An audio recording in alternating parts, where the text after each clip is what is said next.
Hello everybody, welcome back to Makers Murphy. It's been a while since I've done a video that's not alive.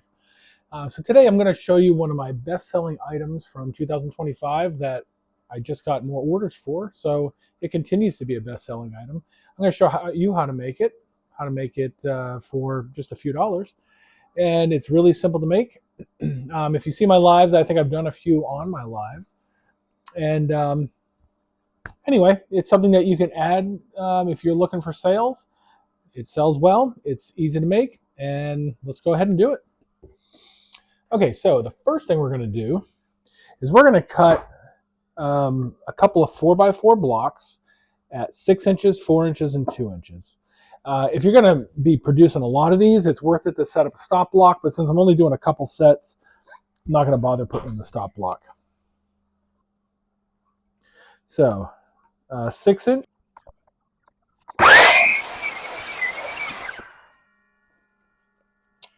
2 at 4 inch, and then 2 at 2 inch. All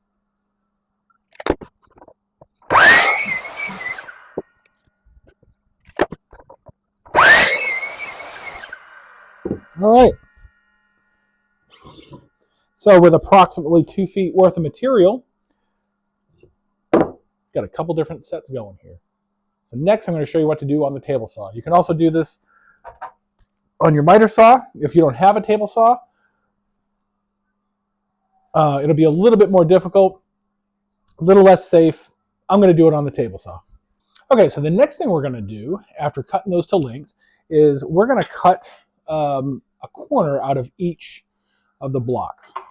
So the most important tool for this is a combo square, if you have one. If not, you can use whatever measurement tool you have.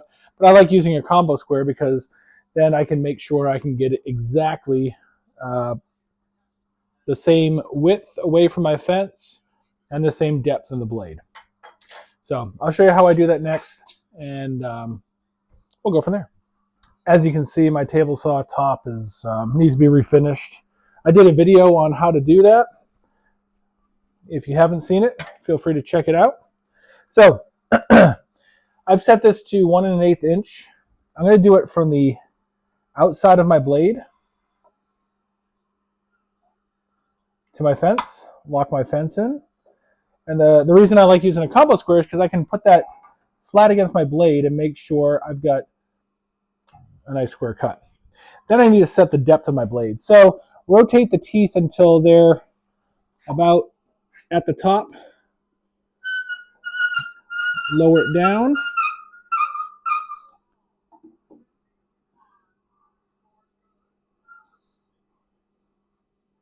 Until it touches. Now, is that a little bit of an angle? So I'm going to raise it up just a hair and then lower it back down again. It should be pretty square there. Now, what I've done is I've cut a test piece just to make sure that what I set here is going to work. Now, one thing to be careful with when you're working with a blade that's cutting partway through the wood, there's no place for the sawdust to go, right? Some of that sawdust is going to stick up inside the cut, so it's going to recut. You can burn the wood. It can jam up. Just be careful when you're doing it, especially with such small pieces, that you don't slide your finger down onto the blade. So, without further ado, we're going to go ahead and cut this test corner. Find a corner that's flat.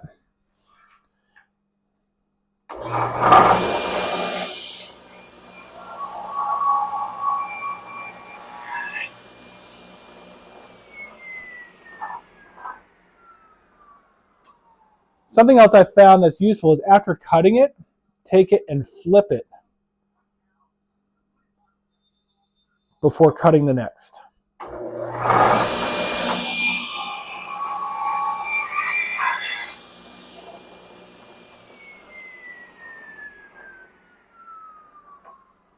All right, as you can see from here, it's just a little bit too high. I mean, just a hair too high.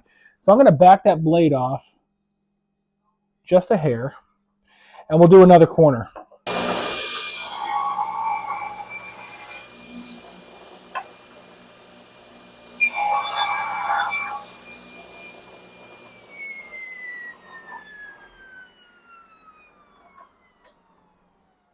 It's still off just a little bit. So let's back that blade off just a hair.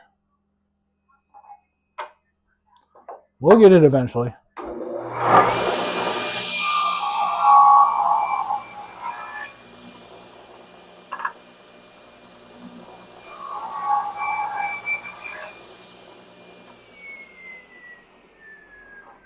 That's looking really good. This is just a little tiny bit, but I can get that with a chisel if I need to. So I like that. I'm happy with the way that came out. Now that I have all my pieces, I can go ahead and cut. Now, one thing I do like to do is look for imperfections, little bits I may not like that I can cut out. Sometimes these 4x4 boards come with cracks in them, or this one has bug holes in it. So I think I'll leave the knot, but I'll try to cut out that bug hole there.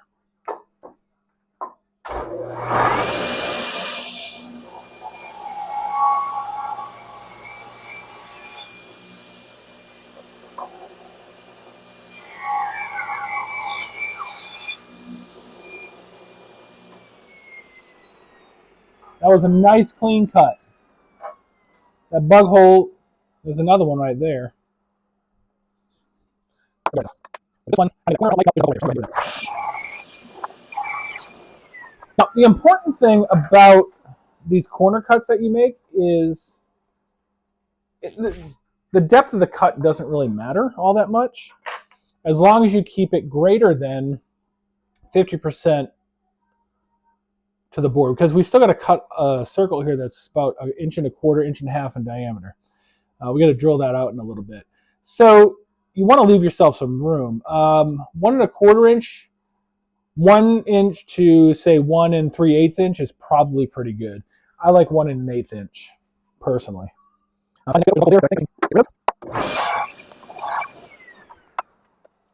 This one has a bug hole right in the middle, but it's got this like corner that was kind of nasty. So we'll get rid of that corner.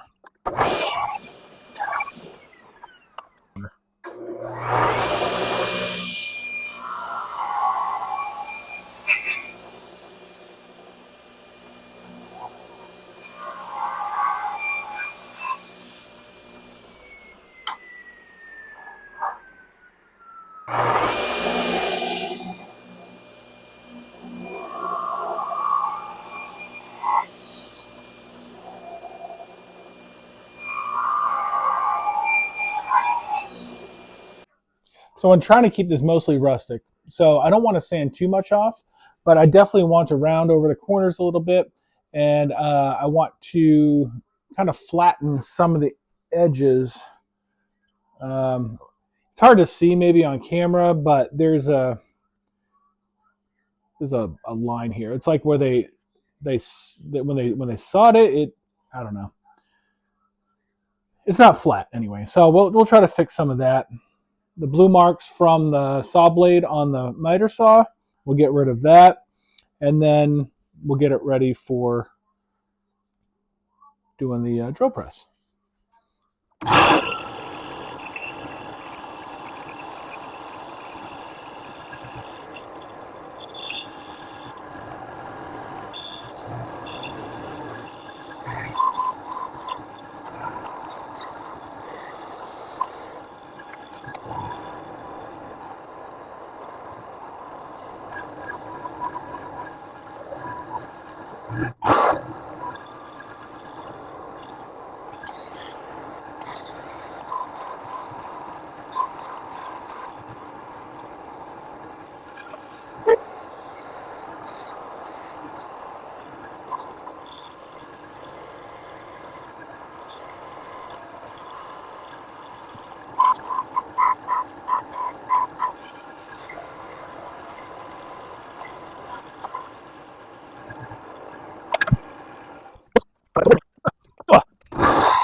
Okay, like I said, I'm going to be torching these a little bit before I stain them.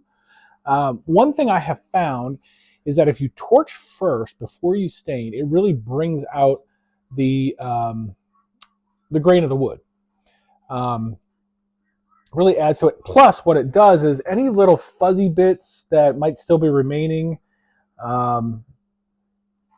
maybe you can see that there, little fuzzies. It's going to burn those off, right? And I don't have to worry about blowing this off and before I stain it. I'm not going to do a hard torch on it, just a light torching.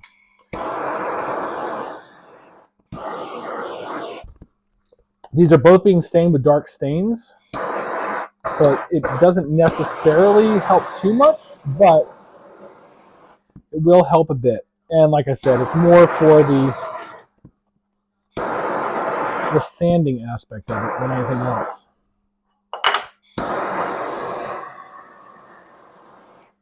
So if you don't have a torch, I recommend this Bernzomatic TS4000. You can get it at Lowe's for, I don't know, 40 bucks or so, whatever it was.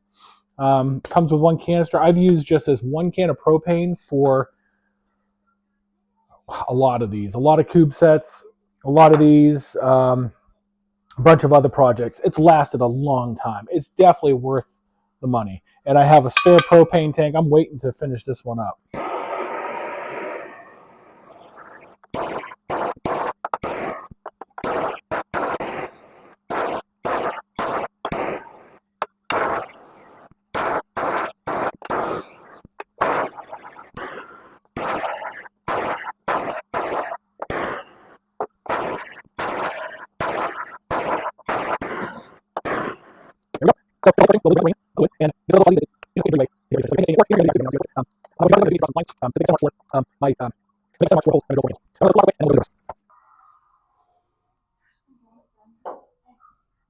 All right, so I've already marked this first one, but I measured here from this corner to the outside corner, just worked out to be 3.5 inches. So if I go from corner to corner, I can mark a line, and then at 1 3/4 inches, mark another line. That's right where the center of my drill bit is going to need to be. Okay, so I already have the bit I need loaded on here, which is a 1 5/8 inch Forstner bit, which turns out to be just a hair larger than these little candles here that I'm going to be using for this project. So, what I need to do, I want to make sure that's going to go deep enough. Yeah. So I only have to go as deep as the Forstner bit, honestly. No deeper. Don't have to put a piece of tape on here to figure out exactly where the depth of the cut needs to be. Tighten that down. So I'll get that set right in that hole that I punched.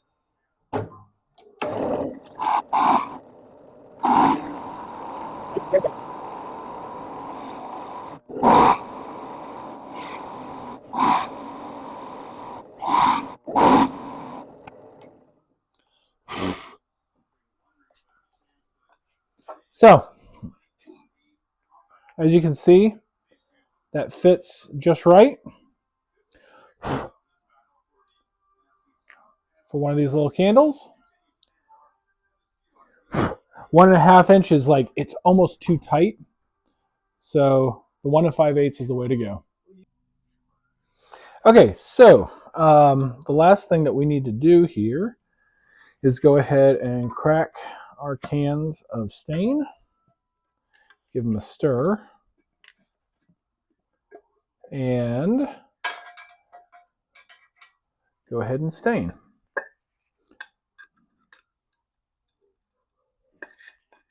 So my trusty 5-way here. Crack these cans open. Game changer for me. Somebody had mentioned somewhere storing your cans upside down, your cans of stain. And yeah, that's helps keep air out of the stain. Of course, you have to seal them pretty good. Make sure that they're closed really well. But we're going to stir these up real quick. Never shake your stain. Just stir, so you want it stirred, not shaken. Ooh, this one has been a while. So what I like to do is I like to take a paper towel, fold it over a few times, fold it in half. So I'm starting with my dark walnut. Now the end grain is the worst. It's the hardest part. Just dabbing it is about the best way to do it. If you try to wipe it, it's just going to rip up the paper towel. And you can see I have paper towel set down on my table saw here. I don't normally like using my table saw as a work surface for paint or stain, but since I already did it, and I need to refinish my table saw top, I just set down some paper towel to help with that, help keep the stain off of it. And it's kind of hard to get up in that hole. I will burn that again later. Just get those last bits. But just wipe that down with the paper towel and dab it into cracks and crevices and things. Of course, I am wearing gloves here because I don't want to get stained all over my hands. But you can just wipe that on, get it in the cracks and crevices. Don't worry about a brush or a foam brush or any of that. That's just a waste of money. Paper towel. Cheap and easy way to do it. All right, so I'm going to let these sit until tomorrow, really soak in all that stain, and then we'll hit it with some shellac and finish it off. Now that these are dry, I'm going to go ahead and coat them with a bit of shellac.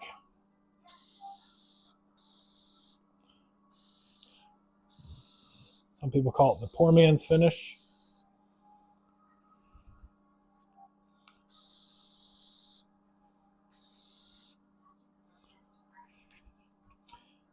Do I need to burn any of this? Yep. There's one I need to burn real quick.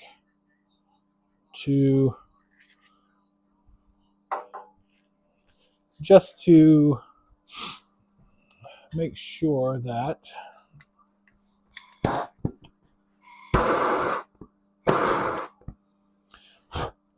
okay.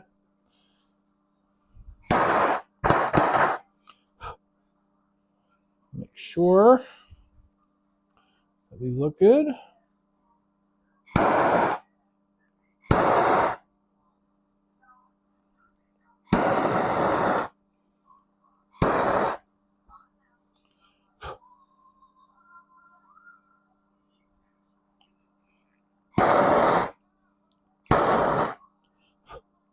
Just on those light spots there.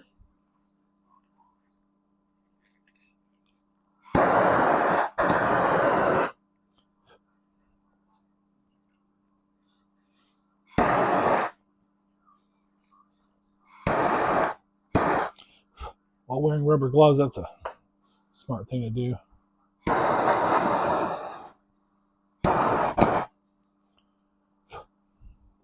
But good to go there. All right, so we've got that good, and we'll finish hitting with a bit of shellac.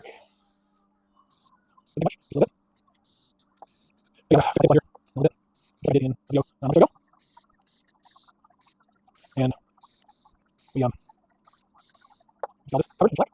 And after that, when it dries, we will go ahead and send this out. So The next thing to discuss, what did this cost for me to make? Because it wasn't much. So we're talking about a couple dollars worth of wood and maybe I don't know, 50 cents worth of shellac and stain. So we're looking at about $3, and I sell these for $25 a piece. So pretty decent profit there. We're talking about maybe $3. I'll put up a graphic with how much it actually cost me to make these things, but maybe $3 to make, $25 I sell these for. At your local market, you could probably get similar, maybe a little bit more, maybe a little bit less, but about $25. That's 8 times profit right there. That's 800% profit. That's pretty damn good. So, I forgot to mention the candles that I include with these as well. So the candles cost about 10 to 15 cents a piece, but still we're looking at about 800% profit. So even with that, that's pretty good. And all in all, this takes maybe half an hour to an hour to make, depending on whether you set up stop blocks, whether you're batching these out. If you're making them one-offs, it might take a little bit longer. If you're batching them out, it's less per unit to make. So very easy profit maker. I've sold about a dozen of these so far this year. It's one of my higher sellers that I've made, and hopefully you guys can sell some too. So with that, thank you very much for watching. Please like, subscribe, hype, all the things that YouTube wants.